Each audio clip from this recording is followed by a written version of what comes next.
Some video games feel lovingly made by their creators. They feel more like passion projects or proverbial children than anything else. Rime is one of these games, and it truly is a joy, even when it doesn't get it quote-unquote right.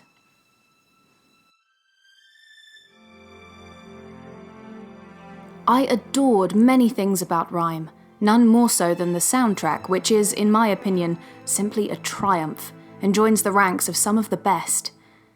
It will break your heart, enrapture you, lift you up, and impart an emotional wisdom should you let it in. Once heard, it will never leave you, and that's underselling it by quite a significant margin. David Garcia Diaz has, in just one soundtrack, proven himself to be one of the most exciting video game composers of our time. He's actually working on Ninja Theory's Hellblade, Senua's Sacrifice, and I for one can't wait to see what soundscape he'll create for that unique world. But back to Rime.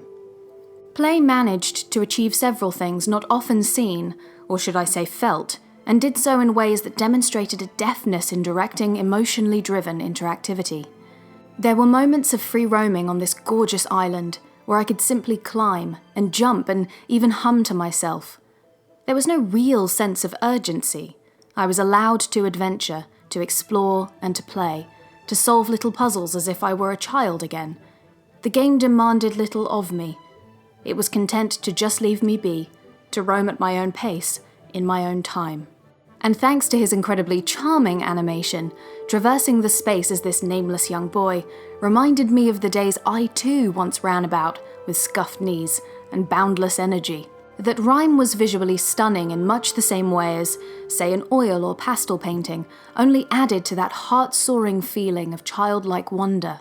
This held especially true for the starting area, the sort of place anyone would want to revisit, and worth the price of admission alone.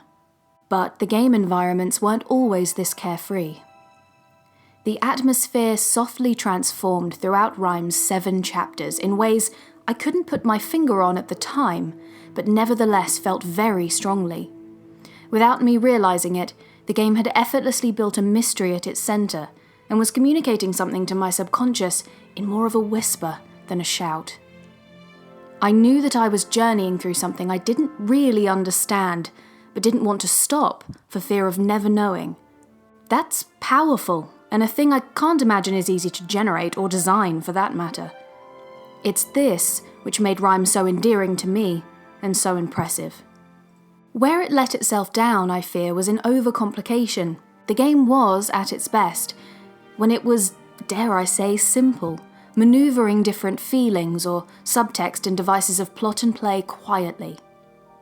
The addition of murals in particular, depicting a sort of side story to either metaphorically represent, deviate from, or run in conjunction with the main plot of Rime, perhaps even all three, served to muddle an otherwise straightforward and elegant idea. To leave a narrative to tell itself, regardless of player understanding, is a much riskier move, I suppose, but Rime's foundation was so strong, I believe it could have carried with just the barest bones in its proverbial skeleton. Another example would be the savannah. It was there that you had to escape and defeat a giant enemy. Where I understand its thematic function, which I won't spoil, this urgent, stiff segment of play felt more video gamey than a subtle exercise in human feeling. Unlike the rest of Rime, it seemed a little too literal to me. As a result, its presence added an element to the story pile, which ended as abruptly as it began, and didn't resurface again, unless I missed something important. Please comment below if I'm wrong, or if you have any theories on that. Where I mentioned the whisper of Rime before, the Savannah chapter and the aforementioned murals were, for all intents and purposes, a shout, which you could argue was the point in the former case. Regardless of this, only a chapter or so later, I found myself clumsily following behind some newly found friends, out of the darkness, into the light, and straight into what would go on to become one of the most memorable moments I had experienced in a game this year. So, even though I would have liked Rime to have remained subtle consistently, I can only praise the creators for daring to make the player feel their way through an experience, and manage to execute something so intangible, so flawlessly. For all the game's supposed problems, at its heart it was nothing short of exquisite. Perhaps even more importantly, The love that the Tequila Works team had put into Rime was so strong, it somehow reached the person playing it. Rime is a wonderful experience, and one that can no doubt be appreciated by all ages. Tequila Works have created something so very exciting with this game, and I look forward to seeing what they lovingly create in future. Thank you for watching. I hope you enjoyed this short video. Feel free to share your thoughts and comments about Rime here, or on my Facebook or on my Twitter, the links to which are down below as usual.